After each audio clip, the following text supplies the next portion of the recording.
كنتم خير أمة أخرجت للناس.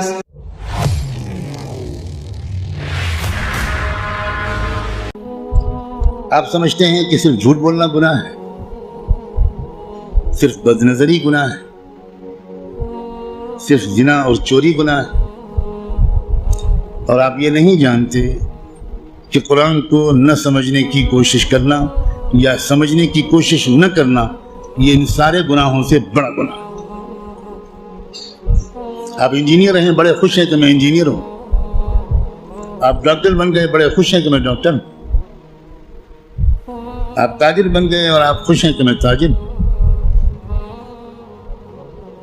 اور آپ کو اس کمی کا احساس تک نہیں ہے کہ میں کتنا بڑا محروم انسان ہوں کہ میں اللہ کے کلام کو جو صرف میرے لیے آیا تھا وہ میں سمجھنے کی کوئی کوشش ہی نہیں کی میں۔ مسلمانوں کی اکثریت، غالب اکثریت، وہ جو 5 وقت کی نماز پڑھتے ہیں وہ بھی، جو روزہ رکھتے ہیں وہ بھی، جو اپنے کو دیندار سمجھتے ہیں وہ بھی، جو کچھ دینی کام بھی کرتے ہیں وہ بھی، اس بڑے گناہ میں تقریباً سب شریک ہیں کہ وہ قرآن مجید کو سمجھنے کی کوئی کوشش نہیں کرتے اور قرآن مجید کو نہ سمجھنے کو گناہ نہیں سمجھتے یا سمجھنے کی کوشش نہ کرنے کو گناہ نہیں سمجھتے۔ تو آپ قرآن مجید کو سمجھنے کی کوشش فرض عین سمجھیں اور قرآن کو اب تک سمجھنے کی کوشش نہ کرنا یہ کبیرہ گناہوں سے بڑا گناہ سمجھیں۔ اور رمضان کا مہینہ جو گناہوں سے توبہ کرنے اور معافی مانگنے کا مہینہ ہے، اس میں سب سے زیادہ اس گناہ سے توبہ کریں۔ اللہ کے ہاں آپ کی بخشش اس سے کہہ کر نہیں ہوگی کہ اللہ حضرت میں تعلیم کے حلقے میں بیٹھتا تھا اور اس میں منتخب احادیث پڑھی جاتی تھی، اس میں فضائل نماز پڑھی جاتی تھی۔ یہ منتخب احادیث اور فضائل نماز اس لیے پڑھی جاتی ہے تاکہ قرآن پڑھنے کا، سمجھنے کا شوق پیدا ہو۔ اور اگر کوئی کتاب قرآن مجید کے سمجھنے کی کوشش کے راستے میں ایک رکاوٹ بنتی ہے تو میں کہنے کی ہمت بھی نہیں کرتا، ضرورت بھی نہیں سمجھتا کہ وہ کتاب یا اس کتاب کو یہ درجہ دینے والا اللہ کے ہاں کدھر کھڑا کیا جائے گا۔ رسول اللہ یہ شکایت کریں گے قیامت کے دن کہ سن لیجیے یہ قرآن میں آیا ہے، اور شکایت کیا کریں گے؟ یہ نہیں کہیں گے کہ ان کی ٹوپی 4 کونوں کی نہیں ہوتی تھی، یہ شکایت نہیں کریں گے رسول اللہ مسلمانوں کی ان کی داڑھی چھوٹی تھی۔ رسول اللہ شکایت کیا کریں گے کہ اللہ یہ ہے میری قوم جس نے قرآن کو چھوڑ دیا تھا۔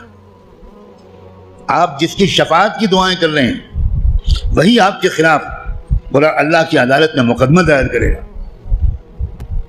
ہماری عورتیں 100% تقریباً قرآن مجید کو ٹھیک سے شاید پڑھ بھی نہیں پاتی، سمجھنا تو بہت دور کی بات ہے۔ ہم نے کبھی فکر ہی نہیں کی کیا ہو گیا، مجھے کچھ سمجھ میں نہیں آتا۔ قرآن صرف تلاوت کے لیے نہیں آیا ہے۔ اول تو کتنے لوگ سال بھر تلاوت کرتے ہیں وہ آپ خود جانتے ہیں، لیکن میں کہتا ہوں اگر آپ سال کے روزانہ تلاوت بھی کرتے ہیں تو ایک بہت نیک کام آپ ضرور کرتے ہیں، لیکن قرآن کا حق صرف تلاوت سے ادا نہیں ہو۔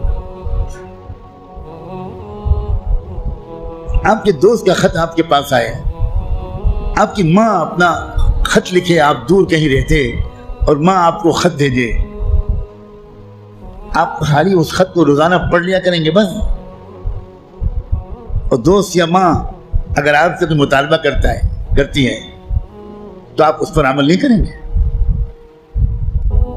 یہی سلوک ہم قرآن کے ساتھ کر رہے ہیں۔ قرآن کیا ہے؟ اللہ کے خطوط کا مجموعہ ہے، لیکن ہم کو کچھ خبر نہیں کہ اللہ نے ہم کو خط میں کیا لکھا ہے۔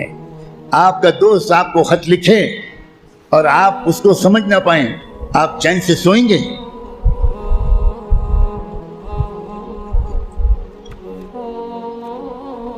کسی کمپنی کا اشتہار آپ نے دیکھا، آپ نے اس کو اپنی درخواست بھیجی وہاں سے جواب آیا. جواب ایسی زبان میں ہے جو آپ نہیں جانتے. آپ اس دن کھانا کھائیں گے اس خط کا مضمون سمجھنے سے پہلے؟ اب دوڑیں گے، بھاگیں گے، پتہ لگائیں گے کہ یہ فرانسیسی زبان میں خط ہے تو میرے شہر میں فرینچ زبان کون جانتا ہے؟ اور آپ اس کی خوشامد کریں گے کہ ذرا اس خط کو پڑھیے اور مجھے بتائیے کہ اس میں کیا لکھا ہے. 24 گھنٹے نہیں گزرنے دیں گے آپ، اس سے پہلے اس خط کو سمجھنے کی بھرپور کوشش کر لیں گے، اس کا جواب بھی لکھیں گے. لیکن قرآن ہے کہ 60 سال سے آپ کو پکار رہا ہے. اللہ کا خط ہے کہ 70 سال سے آپ کو آپ پاس آ رہا ہے، لیکن آپ نے ایسے کان بند کر رکھے ہیں. ہمیں کوئی دلچسپی نہیں اللہ کے خط سے. اللہ کہتے رہیں ہمیں کوئی دلچسپی نہیں. ہم بہت مشغول ہیں، ہمارے پاس فرصت نہیں ہے. ہم بڑے کامیاب تاجر ہیں، ہم اسٹوڈنٹ ہیں، ہم پروفیسر ہیں، ہم ڈاکٹر ہیں، ہم انجینئر ہیں، ہم پولیٹیکل ایکٹیوسٹ ہیں، ہم جرنلسٹ ہیں، ہم اخبار میں کام کرتے ہیں. ہم کہاں قرآن کا ترجمہ پڑھ پائیں گے بھائی؟ ہمارے پاس کہاں اتنا وقت ہے؟ بھوگتے گا ہر وہ انسان، ہر وہ مرد اور عورت جو قرآن مجید کو سمجھنے کی کوئی کوشش نہیں کرتا اور قرآن کے مطابق اپنے آپ کو ڈھالنے کی کوئی سیریس کوشش نہیں کرتا. خون کے آنسو روئے گا وہ شخص، خون کے آنسو روئے گا. ایسا شخص تو جب قرآن کی تلاوت کرتا ہے تو قرآن اس پر لعنت بھیجتا رہتا ہے. اب غور تو کریں، رب قارئ للقرآن والقرآن یلعنہ، یہ میرے باپ کی اور پیر کی کہی ہوئی بات نہیں ہے. یہ بات صادق و مصدوق رحمت دو عالم صلی اللہ علیہ وآلہ وسلم نے کہی کہ قرآن بہت سے لوگ پڑھتے ہوتے ہیں اور پڑھنے کے درمیان قرآن اس پر لعنت بھیجتا ہے. اے اللہ، یہ مجھ پر یہ پڑھ رہا ہے، اس پر لعنت. اب قرآن کی لعنت پر اللہ تعالیٰ قبول نہیں کریں گے.